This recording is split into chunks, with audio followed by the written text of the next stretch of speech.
The wind howled across the open prairie, whipping dust into the air as Evelyn Mercer dug her heels into the sides of her horse.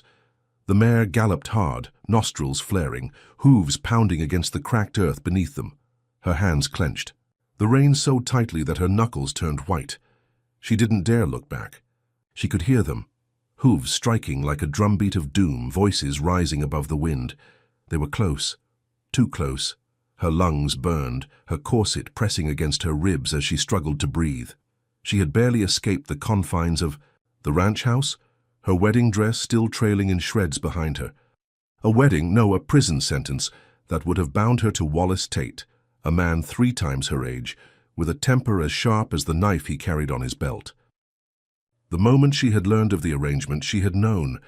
There was no future for her in that house, in that life. She had stolen the first horse she could find and ridden like hell, praying the night would cloak her. But Wallace's men were relentless. A gunshot cracked the air, a warning. She yanked the reins to the left, urging her horse toward the cover of a rocky outcrop. The terrain grew treacherous, loose stones scattering beneath them as she wove between boulders. Another shot. Closer. She ducked low, her heart hammering against her ribs. If they caught her, they would drag her back, and this time Wallace wouldn't be so forgiving. The horse stumbled, nearly throwing her, but she clenched her thighs and steadied herself. She needed to find cover, somewhere to hide until she could. Put more distance between herself and the men hunting her. The land stretched out in all directions, vast and merciless. No towns, no farms, only the dark wilderness swallowing her whole. The sound of hooves suddenly split away in different directions. They were flanking her, pinning her in. She had moments, maybe seconds, before they cut off her escape. Her fingers ached as she tightened her grip on the reins. Then up ahead she saw it, a small flicker of firelight in the distance. Her camp. Her pulse leaped. A dangerous gamble. She spurred her horse toward it, ignoring the ache in her legs, the sweat trickling down her back. The fire grew larger, revealing the dark silhouettes of men hunched around it. Strangers. Outlaws. Most likely. But she had no choice. As she neared, the group stirred, shadows shifting. A man stood first, his tall frame cutting against the firelight. A rifle rested against his hip, his stance lazy, but there was nothing relaxed about his presence. He tilted his head as he watched her approach, his face unreadable. She barely had time to react before a hand shot out, grabbing her horse's bridle. The mare reared, nostrils flaring, but the man held steady. "Well, now," he drawled, his voice smooth as whiskey but laced with iron. "Looks like we've got ourselves a visitor." The fire flickered over his face, revealing a sharp jawline, a scar slicing through the corner of his lip. His eyes were dark, almost amused. But there was no kindness in them. "Please," she gasped, swinging her leg over and sliding down before they could pull her from the saddle. "They're after me. I need—" A second man rose, shorter but stockier, a pistol already drawn. "Who's chasing you, sweetheart?" His grin was sharp, predatory. She swallowed hard, stepping back, her eyes darting between them. "Men. They want to take me back." The tall man, Silas Kane, she realized as recognition clicked into place, studied her for a long moment. She had heard his name whispered in saloons and trading posts, spoken with both fear and admiration. A man with no law, no master. "That right?" Silas murmured. He flicked his gaze toward the approaching hoofbeats. "And why would they be so eager to get their hands on you?" Her breath hitched. "Does it matter?" she countered, her voice sharper than she intended. Silas grinned, slow and dangerous. "It does to me."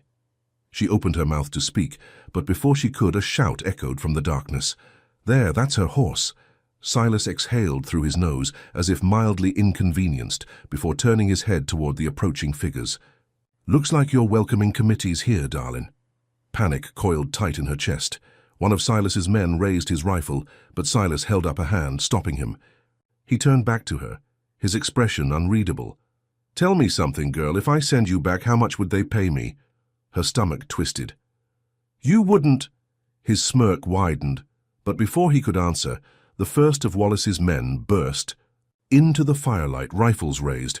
"Hand her over," one barked, his face ruddy with exertion. "She's property of Mr. Tate." Silas let out a low chuckle, his fingers brushing the grip of his revolver. "Now, that's where you're mistaken. See, I don't much care for men who call women property." The air went still. Then movement. The first gunshot shattered the night. Evie dove for cover as bullets tore through the camp. The fire flared from the force of the wind, casting wild shadows as men scrambled for their weapons. Silas moved like liquid, his pistol snapping up, firing with precise, practiced ease. One of Wallace's men crumpled, clutching his chest. Evie scrambled backward, her breath coming in ragged gasps. She needed to get out of here, now. A hand grabbed her wrist. She twisted, ready to fight, but the grip wasn't rough or cruel. It was firm, steady. She turned, her breath catching. A man stood just beyond the fire's glow, his presence like something pulled from the depths of the earth itself. His face was sharp, defined by years of hardship, his skin marked by the sun. His dark eyes locked onto hers, not with the amusement of Silas or the hunger of Wallace's men, but with something else. He didn't speak. Instead, he moved, fast. Before she could react, he pulled her into the darkness beyond the camp. She barely had time to register his presence, to fight or resist, before the shadows swallowed them both. The sounds of the gunfight faded behind them as they moved swiftly through the trees. He guided her with sure steps, his grip unyielding, but not painful. Finally, when they were far enough away, he released her. She stumbled, catching herself against a tree, her heart slamming against her ribs. She turned, breathless, and finally got a good look at him. Apache.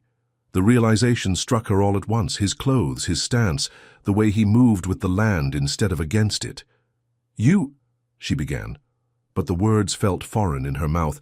He regarded her in silence before finally speaking. "You would have died back there." His voice was low even, not unkind but firm. She swallowed hard, still catching her breath. "And what now? Do you mean to take me back yourself?" A flicker of something crossed his expression, something she couldn't quite name. "You are not theirs," he said simply, "but you do not belong here either." A shiver ran through her, though not from the cold. In the distance, the sounds of the battle had faded. She knew deep down that Silas would not let her escape so easily. She turned her gaze back to the man before her, and for the first time since she had fled that wretched house, she wondered if she had traded one danger for another. The wilderness swallowed them whole. The firelit chaos of the outlaw camp faded into the distance, leaving only the sound of their breathing and the whisper of the wind through the trees. The Apache warrior moved ahead of her, silent, sure-footed, navigating the terrain as if it bent to his will. Evelyn followed, her pulse still pounding from the night's violence, her boots slipping against the uneven ground. She didn't know why she trusted him, only that in that moment, faced with the leering eyes of Silas Kane and the cold-blooded pursuit of Wallace Tate's men, this stranger had been the only one who had not looked at her like something to be claimed. Still, trust was dangerous. Trust had never saved anyone. He finally stopped at the edge of a clearing, where a small shelter stood barely visible in the moonlight. A lean-to, rough and practical, tucked against a rock face. There was a fire pit, its embers cold. A few supplies, dried meat, a blanket, a single water skin, rested nearby. This was no permanent home, just a resting place. He turned, watching her carefully, and she realized she had been staring at him. His presence was unnerving. He was not a man of many words, and his silence only magnified his intensity. "You should sleep," he said, gesturing toward the blanket. Evie scoffed. "Sleep? After what just happened?" He sat on his haunches, resting, an arm on his knee, his dark eyes unreadable. "You cannot run forever without rest. You will not survive." Survival. The word sent a chill through her. "You think I don't know that?" she muttered, rubbing her arms against the cold. He didn't reply, only watching her for a long moment before he stood and disappeared into the darkness. Panic surged in her chest. "Where are you going?" His voice came from the shadows. "To listen. To make sure they are not near." And then he was gone. Evie exhaled sharply, wrapping her arms around herself as she sank onto the hard ground. Her body ached, exhaustion pulling at her, But sleep would not come easily. Even if Silas had lost her trail tonight, he would not give up. She knew men like him. They always came back. Her fingers found the frayed edge of her torn dress. The silk was ruined, stained with dirt and sweat, a pathetic reminder of the life she had nearly been forced into. A life where she would have been nothing but a possession. She closed her eyes. Somewhere in the distance an owl hooted. The wind rustled through the brush, and beneath it all the silence of a man who did not need to announce his presence. She did not know when sleep finally took her. Morning arrived in a flood of golden light through the sparse trees. Evie woke with a start, heart pounding before she realized where she was. The Apache warrior sat a few feet away, sharpening a blade with slow, precise movements. She pushed herself up, groaning at the stiffness in her limbs. "You watch me sleep?" His hands did not pause. "You are still alive." She narrowed her eyes. "That's supposed to be a joke?" This time he looked at her, and something in his gaze held a quiet amusement, though he did not smile. "Eat," he said instead. Tossing her a strip of dried meat, she caught it, staring at the rough texture. "What's your name?" "Taza," she chewed thoughtfully. "You always this talkative, Taza." He didn't answer, and she sighed, tearing into the meat. A noise, distant but unmistakable, made her freeze. The rhythmic thud of hooves. Taza was already moving, rising to his feet, muscles coiled like a predator sensing danger. Evie shot. Up beside him. "Silas," she whispered. He didn't answer, only motioned for her to follow. They moved swiftly, leaving the shelter behind. The land sloped downward, a dry creek bed offering cover. He led her through it, footsteps soundless. Evie struggled to match his pace, stumbling on loose stones. The hoofbeats grew louder. Then, voices. Spread out. She's close. Silas. Her heart slammed against her ribs.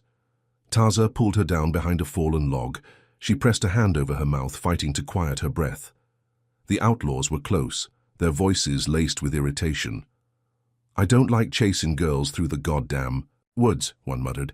Another voice, calm, smooth, "Silas. She'll show, she's got nowhere else to go." A heavy silence. Then movement. They were splitting up, looking. Taza shifted beside her, his fingers brushing against her arm. A warning. "Stay still." Evie clenched her fists. She could not go back. Not to Wallace, not to Silas. A branch snapped nearby, boots crunched against dirt. Then something else. A deep, guttural growl. The men cursed. A wild shape burst from the underbrush.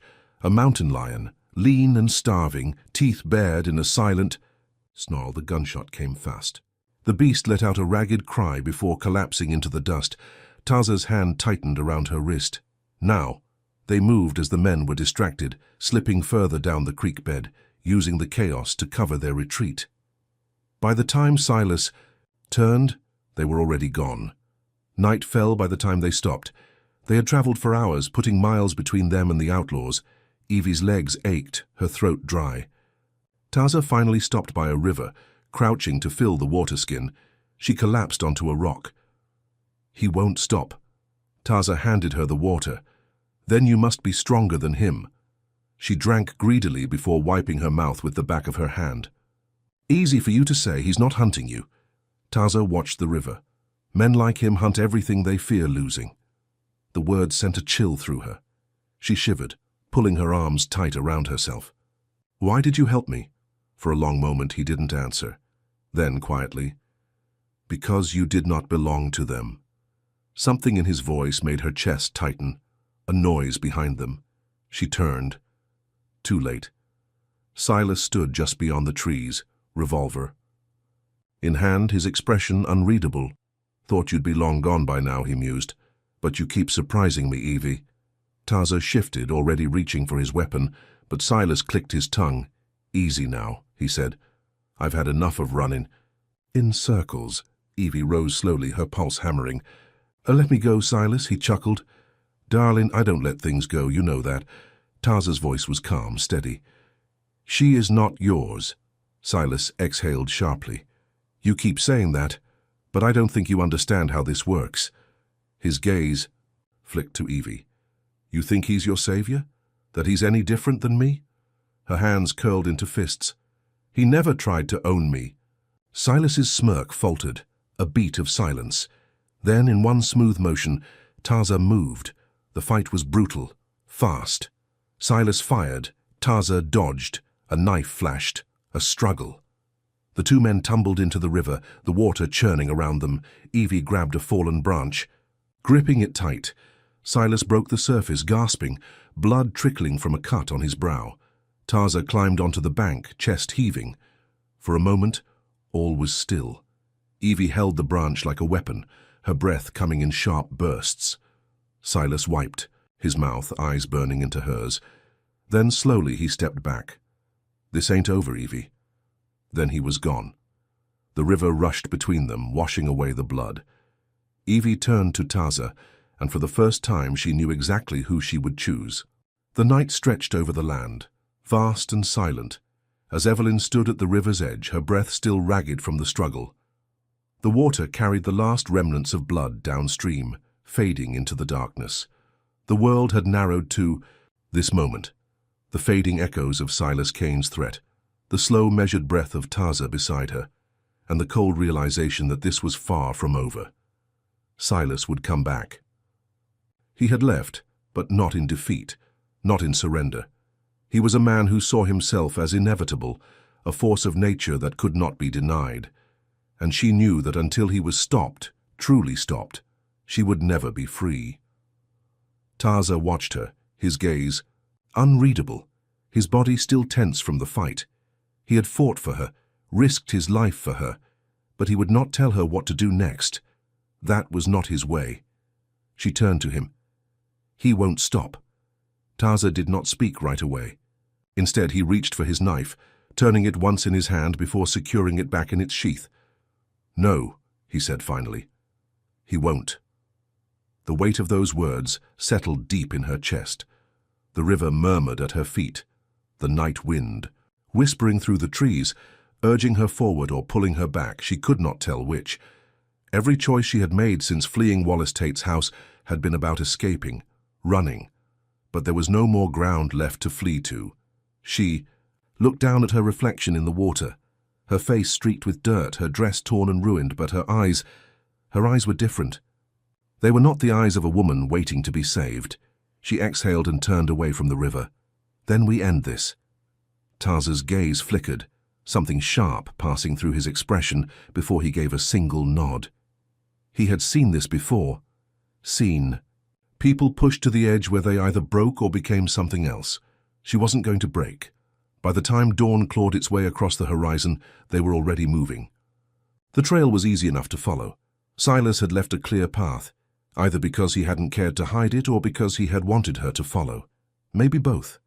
They tracked him through the dry hills, past the brittle remains of trees that had long since surrendered to the unforgiving land. Hours stretched into a quiet, tense march, until the ground beneath them sloped into a valley where the ruins of an old Spanish mission stood, crumbling and forgotten. He was waiting. Silas leaned against one of the broken walls, revolver loose in his grip, watching them approach with that same wolfish amusement he always carried. The shadows of the ruined structure framed him in jagged edges, but he looked at ease, as if he had been expecting this all along. "Thought you'd be smart enough to keep running," he said, pushing off the wall. His eyes slid to Taza. "Guess he changed your mind." Evie didn't hesitate. "You were never going to let me go." Silas chuckled, shaking his head. "Not my fault you keep falling into the hands of men who think they can save you." His gaze darkened. "But they can't." He took a step forward. Taza shifted beside her, silent as stone, but Evie lifted a hand to stop him. This was hers. "You don't own me, Silas." He tilted his head. "I don't recall saying I did. I just know what you are." His voice dipped lower, almost gentle. "You think this changes anything? That a night in the woods made you something more than what? You were back in that house. You were always going to end up here, darling, between men like me and men like him." She let the words sit between them, let the weight of them sink in. But they did not settle in her the way he thought they would. "No," she said, her voice steady. "I was always going to end up standing on my own." She drew the revolver before he could react. Silas stilled, his smirk flickering. "That so?" Evie leveled the gun at him, her grip steady. "You're right about one thing. I was never going to escape men like you by running, but that doesn't mean I'm going to be yours." A pause. Then he laughed. A real, full-bodied laugh, rich with something between admiration and disbelief. "I'll be damned," he said, shaking his head. You finally grew teeth." He moved fast. The shot rang out as he lunged, and Evie fired. The bullet tore through his shoulder, spinning him back. He hit the ground, his revolver skittering across the dirt. He cursed, pressing a hand to the wound, his breathing ragged. Evie stepped forward, heart pounding. The gun was still in her hands, still warm. Silas looked up at her, something like pride flickering in his gaze beneath the pain. "Well?" he rasped. Her fingers curled around. The grip. The past was clawing at her, the weight of everything he had done, the fear, the chase, the way he had looked at her like she was a thing to be claimed. It would be so easy.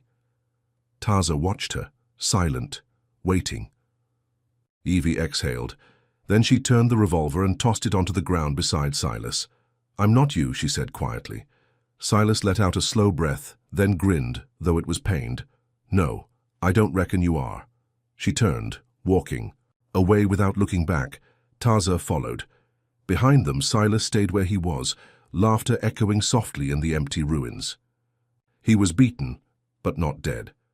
And maybe that was the best punishment of all, to know he had lost not because she had taken his life, but because she had taken her own back. The wind howled through the valley as the past finally let go of her, and Evelyn Mercer did not look back. The year was 1865, and the frontier was as unforgiving as the men who ruled it. The wind howled through the skeletal remains of trees, carrying with it the scent of dying autumn and the promise of an early winter. The wagon sat tilted in the mud, one wheel broken, the canvas torn where the wind had worried it like a hungry wolf.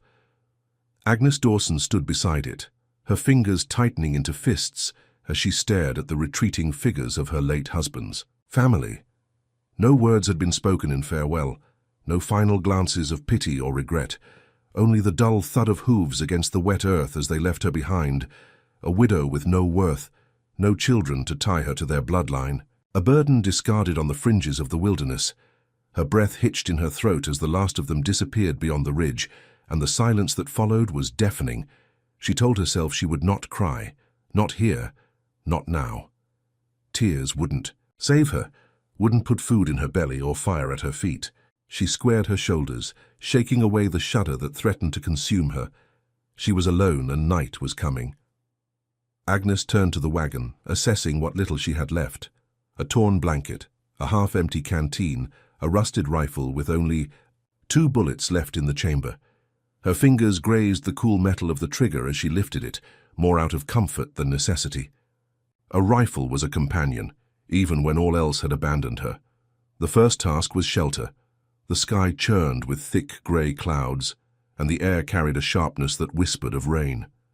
Agnes gathered what she could from the wreckage of her wagon, pulling down the canvas and stretching it between 2 low branches. It would not keep the cold at bay, but it would serve for tonight. She stacked dry branches and twigs into a crude fire pit, striking flint against metal until a small flame caught. The fire flickered and danced, barely holding against the damp air. Hunger gnawed at her, a dull ache beneath her ribs. She had seen berries in the brush earlier, dark clusters hanging like forgotten ornaments from low-hanging branches. She picked a handful, rolling them between her fingers, trying to recall if they were safe. Her stomach made the decision for her. The first few were tart but edible, the next bitter. Then her gut twisted violently, a cramp seizing her insides with ruthless force. She barely made it to her knees before she emptied her stomach into the dirt. A cold sweat broke across her forehead, and the firelight blurred as dizziness overtook her. Poison, or simply her body rejecting food after too many days of near starvation. She curled on her side, pressing her forehead to the ground, breath shallow. The pain receded slowly, leaving only exhaustion in its wake. She could not afford to make mistakes. The next one might be her last. The night stretched long and restless. The wind moaned through the trees, and distant howls sent shivers crawling up her spine. Wolves, or perhaps something worse. Every crack of a twig, every rustle of leaves sent her fingers tightening around the rifle, the weight of it both reassuring and useless. She knew well enough, if anything meant to kill her, she would not hear it until it was too late. Morning arrived sluggishly, a grey dawn filtering through the trees. Agnes sat up, bones aching, muscles stiff from the damp ground. Her stomach remained hollow, but she dared not try the berries again. Water? She needed water. She followed the land downward, searching for any sign of a stream. The further she walked, the more the trees thickened, their shadows stretching long and dark. The weight of her rifle pressed against her back, a reminder that she was nothing but prey in this wilderness. Then she saw it, a coyote, sleek and hungry, its eyes like two black stones fixed on her from a distance. It did not move, only watched, ears twitching. Agnes gripped the rifle and slowly raised it. Her pulse thrummed in her ears. A coyote was no wolf, but it was desperate, and desperation made everything dangerous. She fired. The shot rang out, shattering the stillness. The coyote yelped and darted away untouched. The echo of the gunshot lingered, a warning to the world that there was prey here, struggling, barely standing. She cursed under her breath and kept moving, by eye. Midday she found a shallow stream, the water murky but flowing. She knelt, cupping handfuls to her mouth, savoring the cool relief. Her reflection stared back at her, sunken eyes, dirt streaked across her cheek, hair matted and tangled. She barely recognized herself. The sky darkened once more, heavy with the promise of another storm. She retraced her steps to her makeshift camp, heart pounding as she realized just how alone she was. The fire had long since died, leaving only blackened embers. The canvas of her shelter flapped weakly in the rising wind. A storm could kill her just as easily as hunger. She needed more shelter, more warmth. Desperation clawed at her ribs, but she forced herself to move, to act. She gathered more wood, huddled close to the meager fire she managed to rekindle, and wrapped the torn blanket around her shoulders. Thunder rumbled in the distance. The storm broke soon after, sheets of rain slashing through the trees. Cold seeped into her bones, relentless, merciless. She curled in on herself, teeth chattering. This was how people died, slowly, without ceremony. She closed her eyes, whispering her husband's name into the darkness. Would he have fought harder? Would he have let go sooner? The last thing she felt was the rain soaking through her skin, the wind screaming through the night. Then, warmth. Unfamiliar, steady warmth. A presence. She tried to open her eyes, but exhaustion anchored her limbs, dragging her deeper. The world shifted, and somewhere in the blur between waking and oblivion, she realized she was no longer lying in the mud. She was being carried. The scent of damp earth filled her lungs before consciousness fully returned. Agnes stirred, the weight of exhaustion still pressing against her limbs. Her body ached, her skin chilled despite the warmth she felt against her back. The rhythmic sway beneath her was unfamiliar, her mind sluggish in its attempts to make sense of it. Then she realized she was moving, but her feet weren't touching the ground. Her eyes fluttered open and the world came into hazy focus. She was draped over the broad shoulder of a man, her arms limp, head lolling with each measured step he took through the trees. Panic surged through her veins, but her body was too weak to fight, her limbs unwilling to respond beyond the feeble twitch of her fingers. The man carrying her was silent, his grip firm but not cruel. His steps were careful, deliberate, as if he knew exactly where he was going. She tried to speak, but her throat was too dry, the words lost before they could form. He must have sensed her stirring because he shifted her weight slightly, adjusting his hold. She glimpsed his face from the corner of her vision. Strong jaw, high cheekbones, dark eyes set beneath a brow drawn tight with thought. A warrior's face, unreadable, yet not unkind. Then exhaustion swallowed her whole once more. She woke again to firelight, the rich scent of wood smoke curling through the air. Her body was wrapped in thick furs, the dampness of her dress gone. The fire crackled nearby, casting long shadows against the walls of what appeared to be a modest shelter. Animal hide stretched over wooden poles. Her heart pounded. This was not her camp. Pushing herself up on unsteady arms, she surveyed her surroundings. A small stack of supplies lay in the corner, bundles of dried herbs, a neatly coiled length of rope, a carved wooden bowl filled with water. Her gaze landed on the figure seated at the other end of the fire, the man who had carried her. He was sharpening a long knife, the blade catching the firelight. His dark hair was bound back, strands falling loose against his shoulders. He was watching her, though he did not move. Agnes's fingers curled into the furs. "Who?" The word rasped from her throat, barely more than air. The warrior set his knife aside. His voice, when he spoke, was measured and deep.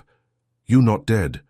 Her breath stilled at the sound of English, rough and accented, but understood. 1,000 questions tangled in her mind, but none of them made it past her lips. She was alive, warmed, fed. Why? Settlers and natives did not share kindness easily. She licked her cracked lips. "You saved me?" He nodded once. Silence stretched between them, filled only by the crackling of the fire. Agnes's pulse thrummed. In her throat. Every instinct told her to be cautious, to measure her words, her movements. This man could have left her to die. Instead, he had carried her here, nursed her back from the edge of death. "Why?" she asked finally. His dark eyes studied her as if weighing how much to say. Then simply, "You were alone." Something in his tone sent a shiver down her spine. Not fear, but something deeper, something unspoken. She swallowed. I need to leave," she said, though the words felt hollow. The warrior's brow twitched, the first sign of emotion flickering across his otherwise impassive face. "You cannot walk." She knew he was right. The mere act of sitting upright had drained her. He gestured to the bowl beside her. "Drink." Agnes hesitated. Trust was a dangerous thing, but thirst won out. She lifted the bowl with shaking hands, bringing the cool water to her lips. It tasted clean, fresh. She drank deeply. The warrior nodded approvingly. "Tashunka," he said. She blinked at him. "My name," he clarified. It took her a moment to understand. She clutched the bowl, struggling to find her voice. "Agnes." His gaze held hers for a long moment before he gave a single nod. The next day he helped her walk. It was slow, grueling, her legs weak beneath her. Tashunka stayed close, catching her each time she stumbled. Frustration burned in her chest, but she swallowed it. Survival required swallowing pride. The journey to his village was long. The land stretched vast and endless before them, the trees whispering with the wind. Agnes watched him from the corner of her eye. His quiet strength, the way he moved like the earth itself, was familiar to him. When they arrived, tension rippled through the gathered tribe like a wind before a storm. Women paused in their work. Warriors stiffened. Agnes could feel their eyes heavy with suspicion. A man stepped forward, older, his gaze sharp as flint. His voice, though not loud, carried the weight of authority. "Why have you brought her here?" Tashunka stood tall. She was left to die. Murmurs rippled through the gathered people. A woman stepped closer, her face lined with age and wisdom. She studied Agnes, her expression unreadable. "She is not one of us," the woman said. "She is alone," Tashunka replied evenly. The older man, clearly a leader, exchanged a glance with the woman. Then his gaze returned to Agnes. "You will not be welcomed." "Easily," he told her. She swallowed hard but held his gaze. "I didn't ask to be left behind. I didn't ask to be here."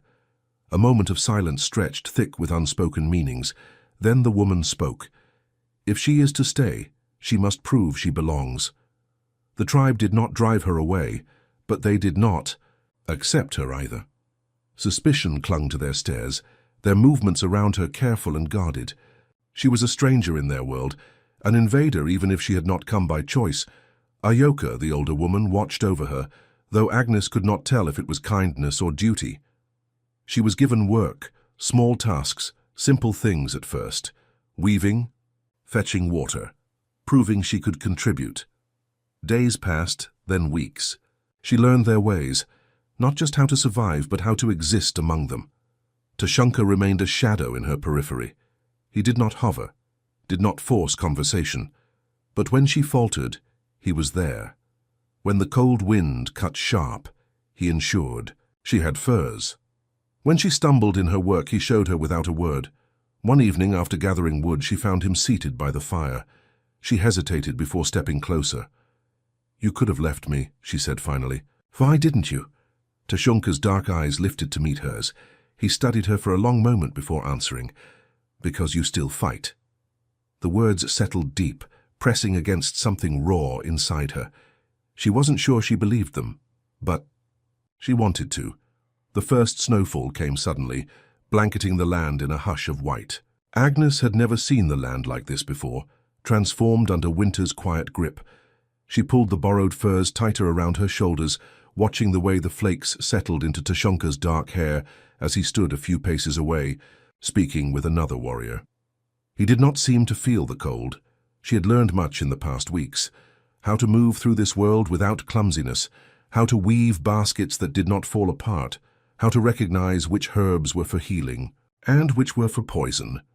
But most of all, she had learned silence, how to listen, how to read the unspoken language of the people around her. Not all welcomed her. There were still wary glances, still the occasional sharp words when she strayed too far into a space where she was not yet wanted. But she was not driven out, and that was more than she had expected. She had earned her place. Not as one of them, not yet, but as something not quite outsider either. Tushunka had been there in quiet moments, watching, guiding when needed. There were no grand gestures, no unnecessary words, but there was an understanding that had grown between them, something unspoken but solid as the ground beneath her feet. One evening, after the first true hunt of the season, the village gathered in celebration. Fires blazed high, laughter rose into the cold air, and the scent of cooked meat filled the space between tents. Agnes sat near Ahyoka, watching the dancers move around the fire, their bodies twisting like shadows against the flames. The drums beat steady, a rhythm that pulsed in her bones. Tushunka stepped into the circle, his movements controlled, precise. He moved with the grace of someone who had known the dance since birth, his body an extension of the music. Agnes had seen him fight, had seen the way he carried himself like a man who feared nothing. But this was different. She watched, mesmerized, as the firelight flickered over his skin, tracing the sharp angles of his face. And then, without meaning to, without even realizing she was doing it, she met his gaze across the fire. The moment stretched between them, taut as a pulled bowstring. She felt the eyes of others flicker toward her, the quiet ripple of awareness. But she did not look away. Neither did he. Later, as the embers of the fires dimmed and the night turned quiet, Agnes found herself standing near the river's edge, staring at the reflection of the moon on the water. She heard him approach before she saw him. His steps were always deliberate, never wasted. "How you do not join the dancing," he observed. She exhaled a small breath, watching it cloud in the cold air. "I wouldn't know how." Tushunka was silent for a moment. Then, unexpectedly, he held out a hand. Surprise flickered through her, but she hesitated only for a breath before placing her fingers against his palm. His skin was warm despite the cold. He pulled her closer, guiding her hands in a slow movement, his grip steady but unforced. The rhythm was different here, quieter, meant only for them. The world shrank to the space between them, the way his breath mingled with hers in the cold, the way his fingers curled around hers just enough to hold but not to trap. "You have learned much," he said softly. She swallowed. "I had no choice." "You had choice," he corrected, his voice thoughtful. "You chose to fight." She met his gaze, her pulse steady but strong. "And you chose to save me." His fingers tightened ever so slightly around hers. Yes. For the first time in a long time, she did not feel lost. The days passed, and the snow thickened. Agnes worked alongside the women now, her presence no longer something strange but something familiar. She was not always met with warmth, but neither was she met with coldness. She had become part of the fabric of this place, woven into its daily life. But acceptance was not always easy. There were those who still looked at her with suspicion, who saw her as an outsider who did not belong. And then there were the dangers. That did not come from within. The first sign of trouble came when a scout returned to the village, his face lined with urgency. Strangers had been spotted near the river, a group of men, settlers by the looks of them, armed. Agnes felt the air shift around her, the way tension coiled tight in the muscles of those who listened. Tashunka's expression remained unreadable, but she knew better now than to think he was unaffected. That night, as the village prepared, she found him sharpening his knife by the fire. "I know these men," she said quietly. He did not look up. "They are like the ones who left you?" "Some are. Worse." His hands stilled for a fraction of a second before he resumed his work. "If they come," she said, "they will not leave without trying to take something." His dark eyes lifted to hers, and in them she saw understanding. It happened at dawn. Dace. Men came with guns and voices raised, their faces hard, their intentions clear. They had no interest in peace. They saw the village as something to be taken, something to be controlled. Agnes stood behind Tashunka as the warriors gathered, weapons in hand. She could see the settlers' eyes flick toward her, recognition sparking. In some of them. One of them, a man she knew only in passing from the days before she had been abandoned, stepped forward. "You," he said, his voice laced with disbelief, "didn't think you'd still be alive." Agnes lifted her chin. "Neither did I." The man's gaze swept over the gathered warriors, measuring. "Come back with us," he said. "Ain't no place for you. Here." Tashunka did not move, but his presence beside her was a solid, steady thing. Agnes's fingers curled into her palms. "This is my place," the man sneered. "With them?" She did not hesitate. "Yes." A beat of silence, thick and weighted. Then the first shot rang out. Everything moved at once. Tashunka was already in motion, his knife flashing as he closed the distance between himself and the nearest settler. The warriors met the charge head-on, the air thick with the clash of bodies, the sharp crack of rifles. Agnes did not think she moved. She grabbed a fallen weapon, turned and fired. The man who had spoken to her crumpled, his expression frozen in stunned disbelief. The fight did not last long. The settlers, realizing they had underestimated their opponents, began to retreat. Some did not make it. Those who did fled into the trees, their shouts swallowed by the wind, and then silence. Agnes's breath came hard and fast, her hands shaking as she lowered the rifle. Around her, the warriors stood victorious, blood staining the snow. Tashunka turned to her, his gaze sweeping over her as if ensuring she was unharmed. When he spoke, his voice was quiet but certain. "You have chosen."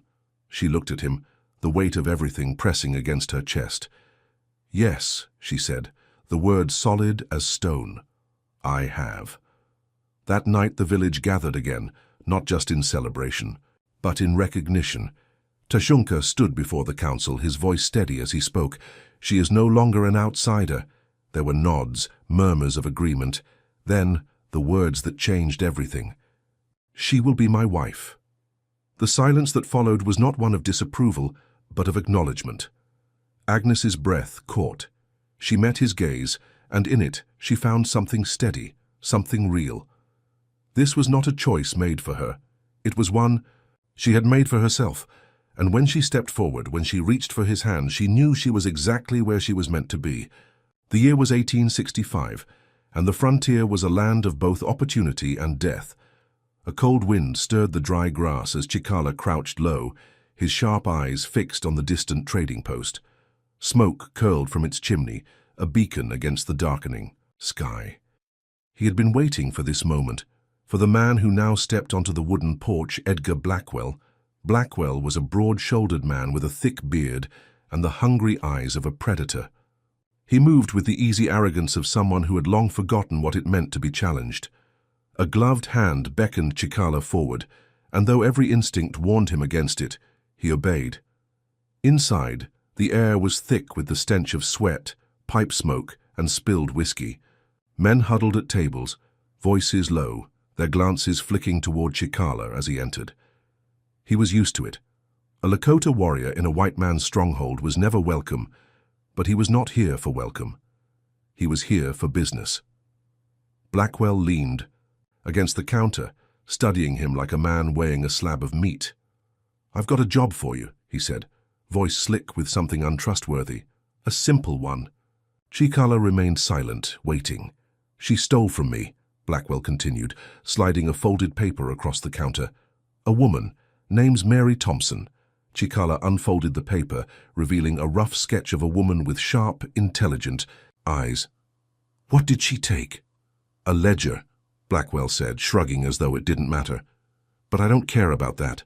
I want her gone, permanently." Chikala studied the drawing again. A woman alone in the wilderness would not last long, but something about this job unsettled him. He knew the kind of men Blackwell employed, men who would have chased her down themselves if this were as simple as it seemed. If she had evaded, then she was either smarter or more desperate than most. "I'll need payment," Chikala said at last. Blackwell smirked. "Half now, half when it's done." He slid a pouch of coins across the counter. "And proof." Chikala nodded once, took the money, and left. The moment he stepped outside, he let the cold air settle into his lungs. He should not have taken the job. He knew that. But winter was coming and his people needed food. Tracking her was easy. Her footprints were fresh, leading westward through the thinning trees. She had traveled light but fast, the stride of someone who knew how to survive. She had at least a day's head start, but she was moving toward open land where there would be no cover. The night deepened as he followed the trail. Somewhere in the distance, a coyote howled, its voice a lonely song against the wind. He pressed forward, his breath forming small clouds in the air. He was gaining on her. By dawn, the landscape had shifted, the trees thinning into rocky outcroppings. It was here that he spotted the first mistake, a broken branch, snapped in haste. She had passed through not long ago. His pace quickened.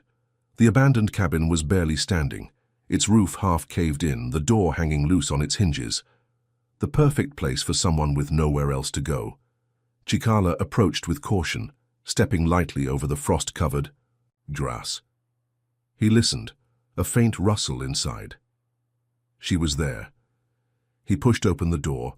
Mary Thompson stood at the far end of the cabin, a knife clutched in her shaking hands. Her hair was wild, her clothes torn from travel, but her eyes burned with defiance. "Who sent you?" she demanded, voice hoarse from exhaustion. Chikala didn't answer. He studied her, noting the dirt smeared across her cheek, the way her fingers trembled despite her firm grip on the knife. "I won't go back," she said. "I'd rather die." She believed it. He could see it in her stance, the way she braced herself, ready to fight despite knowing she wouldn't win. Chikala took a step forward. She tensed. Then, a sound outside, the distant crunch of boots against frozen earth. Not his. Mary's eyes widened. She had expected him to be alone. A gunshot shattered the quiet. Wood splintered as a bullet punched through the wall near her head. She gasped, stumbling backward. Chikala moved before he had time to think, grabbing her wrist and yanking her to the floor as another shot rang out. Blackwell's men. They must have tracked her separately, unwilling to trust him to finish the job. Mary struggled against his grip. "Let me go." "They'll kill you," Chikala snapped. She hesitated, breath coming fast. He let her see the truth in his eyes. He wasn't the threat she needed to fear right now. More gunfire. The doorframe shattered, dust and splinters raining down. They couldn't stay here. "Can you ride?" he asked. Mary blinked, confused by the question. "Can you ride?" he repeated. She nodded. Chikala grabbed her by the arm and pulled her toward the back of the cabin. The gunmen were still firing at the front. They had seconds at best. He kicked open the rear door. The cold air hit like a slap, but freedom lay beyond it. His horse stood tied nearby, shifting nervously at the gunfire. Chikala hoisted Mary onto the saddle. "Hold on." She barely had time to comply before he swung up behind her and spurred the horse into motion. The animal leaped forward, hooves tearing into the frozen ground. Shouts erupted behind them. More shots. A bullet whizzed past, close enough that Mary flinched against him. Chikala urged the horse faster, weaving through the trees, pushing them toward the river ahead. The men would follow, but the water would cover their tracks. Mary twisted slightly, looking back at him. "Why are you helping me?" He didn't have an answer. Or maybe he did, but he wasn't ready to say it. The river came into view, dark, swift, treacherous. He had made his choice. Now there was no turning back. The river was deeper than it looked. The current, fed by early snowmelt from the mountains, surged like a living thing, dragging at the horse's legs as it fought to reach the opposite bank. Water splashed high, icy against Mary's skin, but she held on, arms wrapped tight around Chikala's waist. Behind them, gunfire cracked. The men had reached the river's edge, their voices sharp in the cold air. Another shot rang out, splintering the water near them. "Hold tight," Chikala ordered. She did. With a final lunge, the horse climbed up the bank, hooves slipping against wet stone before finding purchase in the mud. Chikala pulled sharply on, the reins urging the animal into the trees. He didn't stop, didn't look back until the river was a distant roar behind them. Only then did he slow the horse, breathing hard. Mary, shivering from the cold, pulled away from him and nearly fell. "Damn it," she muttered, bracing herself against a tree. Chikala dismounted and turned to her. Water dripped from her dress, her hair hanging in dark, tangled strands over her shoulders. She looked miserable, but more than that, she looked wary. "You shouldn't have helped me," she said, arms wrapped around herself for warmth. "You'd rather be dead." She hesitated, then glanced at the trees behind them. They had put distance between themselves and Blackwell's men, but not enough. "They won't stop," she said. "Not until I'm dead." Chikala already knew that. He had tracked enough men to understand how these things worked. If Blackwell had sent gunmen to chase her, he wouldn't stop with just a few. He pulled a blanket from his saddlebag and tossed it toward her. "Stay warm." She caught it, still watching him warily. "You were supposed to kill me," she said after a moment. He didn't deny it. She let out a bitter laugh, shaking her head. "Then why am I still here?" Because something about her had unsettled him from the beginning. Because Blackwell had lied, and Chikala wasn't a man who liked being used. Instead of answering, he crouched low, pressing his fingers to the damp ground. The tracks from their horse stood out sharply against the mud, an easy trail to follow. He wiped a hand through them, then motioned for Mary to follow him. "We keep moving," he said, "before they catch up." They traveled west, away from the river, into the shelter of the trees. The land sloped upward, rocks jutting like broken teeth along the ridgeline.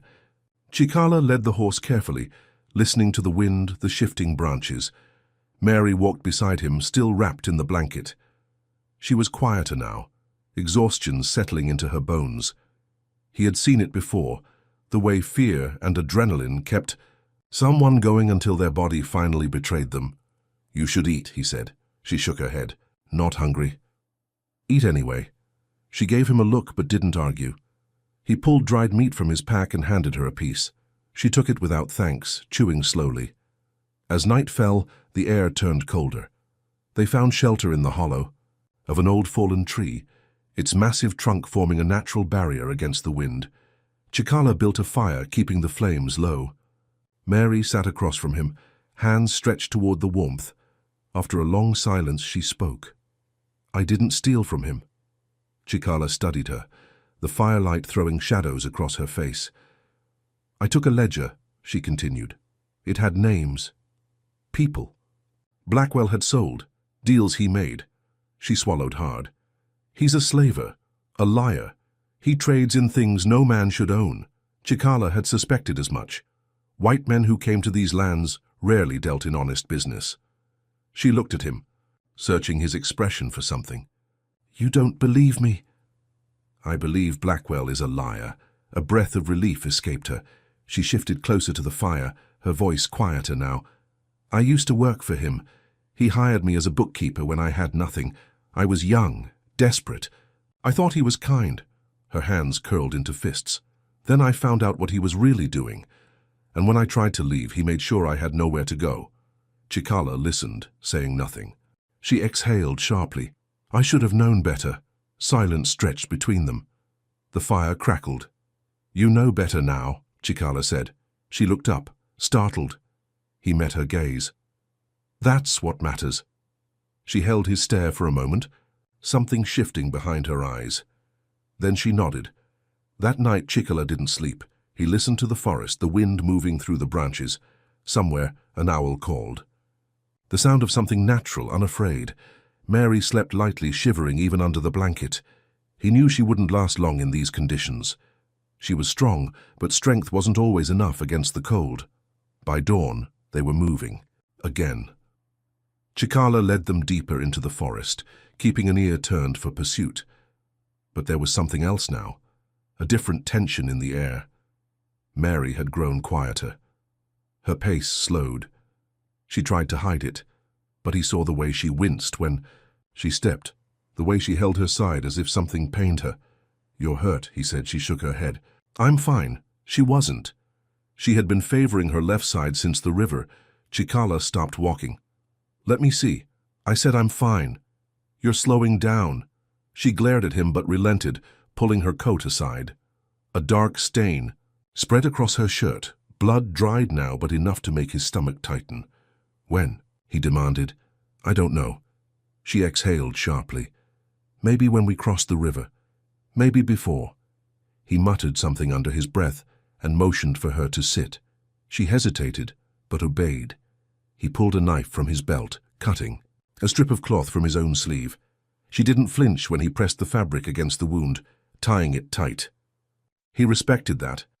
"It's not deep," he said, "but it'll slow you down." She watched him as he worked. "You don't have to do this." He met her gaze. "Yes, I do." She didn't ask why. By mid-afternoon, they reached higher ground. From here, they could see the land stretching wide. Open plains to the south, thick forest to the north. Chikala studied the horizon. No sign of pursuit, but that didn't mean they were safe. "What now?" Mary asked. Before he could answer, the sound of hooves echoed through the trees. They had found them. Chikala grabbed Mary's wrist, pulling her behind the nearest rock as a group of riders emerged through the trees. 4 men. Blackwell's men. One of them dismounted, scanning the ground. His gaze lifted, sharp as a blade. "They're close," he said. Mary's breath hitched. Chikala tightened his grip on her arm. Then the man turned toward the others, a cruel smile spreading across his face. "Search the area. We end this tonight." Chikala met Mary's gaze. They were outnumbered, outarmed, and they had nowhere left to run. The cold bite of the wind cut through the trees as Chikala tightened his grip on Mary's wrist, his mind racing. 4 men, armed and searching, stood between them and survival. The underbrush offered little cover, and the scent of damp earth clung thick in the air, masking all but the faintest sound of approaching danger. Mary's breathing was uneven, her body tense beside his. She had come too far to be dragged back, to Blackwell, to whatever fate he had planned for her. Chikala wouldn't let that happen. The lead gunman knelt, fingers trailing through the dirt. He stood abruptly, his grin wolfish. "They were here," he announced, "not long ago. 1 of the others cursed." "Then where the hell are they now?" Chikala's mind worked swiftly. They needed a distraction, something to break the men's formation, something. Then Mary moved. Before he could stop her, she grabbed a small stone from the ground and hurled it toward the underbrush. It struck a tree with a sharp crack, the noise snapping the men's attention toward it like a whip. There, 2 of them broke away, moving toward the noise. Chikala seized the opportunity. With one swift motion, he pulled Mary behind a fallen log and pressed a finger to his lips. She nodded, eyes wide but steady. The 2 remaining men stepped closer, boots crushing dried leaves. Chikala exhaled slowly. Then, like a snake striking, he lunged. His knife found the first man's throat before the fool even registered his presence. The second barely had time to shout before Chikala spun, driving a brutal elbow into his ribs. The man gasped, stumbling back, but Chikala didn't let up. He grabbed the front of the man's coat, twisting him around just as one of the others returned, rifle raised. The gunshot roared through the trees. The man in Chikala's grip jerked violently as the bullet meant for him tore through his back. Chikala shoved the body aside and turned. Mary had already moved, scrambling for the fallen man's rifle. She snatched it up, cocked the lever, and fired. A cry of pain erupted as her bullet found its mark. One of the remaining 2 gunmen dropped to his knees, clutching his shoulder. That left 1. The last man, wild-eyed and breathing hard, backed away, his pistol shaking in his grip. His gaze flicked between them, the dead bodies, the woman holding the rifle, the warrior standing tall, blood staining his blade. His courage broke. He turned and ran. Mary exhaled sharply, lowering the rifle. Her hands trembled, but not from fear, from something deeper, something raw. Chikala stepped closer, his gaze searching hers. "Are you hurt?" She shook her head. She stopped, pressing, a hand to her chest. "I killed him." He said nothing, watching as she absorbed the weight of it. It wasn't the act itself that shook her. It was the realization that she had crossed a threshold she could never return from. Her eyes lifted to his. "I had no choice." "No," he agreed softly. "You didn't." A shuddering breath left her lips, and then she surprised him. She reached for him. It was not an embrace of passion nor one of fear. It was something in between, something born from the shared battle, the realization that they had survived only because they had fought together. Chikala let her hold him. His body was warm against hers, solid and real. After a long moment, she pulled back, eyes wet but steady. "What now?" He hesitated, glancing down at the bodies cooling in the dirt. There would be more men. Blackwell would not give up easily. "We leave," he said. "Tonight." She nodded. They moved swiftly, traveling north through the cover of darkness. The forest was silent but alive, the whisper of the wind through the branches, the distant howl of a wolf. Chikala kept Mary close, his every sense attuned to the land around them. He had spent his life knowing that the wild was both a sanctuary and a grave, depending on how one treated it. As the hours stretched on, Mary grew quieter. She no longer stumbled, no longer winced. She had become part of the silence, part of the hunt. By dawn, they reached the edge of the forest. Beyond it, the land opened into rolling hills, the distant mountains painted in soft hues of gold and blue. Mary stopped beside him, staring out at the vastness. For the first time since he met her, she didn't look afraid. She looked free. Chikala turned to her. "You can go south," he said. "There's a town, 2 days' ride. You'll be safe there." Mary studied him, searching his face. Then slowly she shook her head. "Blackwell won't stop," she said. "Not unless someone stops him first." He had known the moment would come, a choice for both of them. "You don't have to fight," he said. She gave him a small, tired smile. "Neither do you." And yet, they both knew the truth. Neither of them could walk away. Not now. The wind shifted, carrying the promise of something unseen, something just beginning. And together, they stepped forward into it.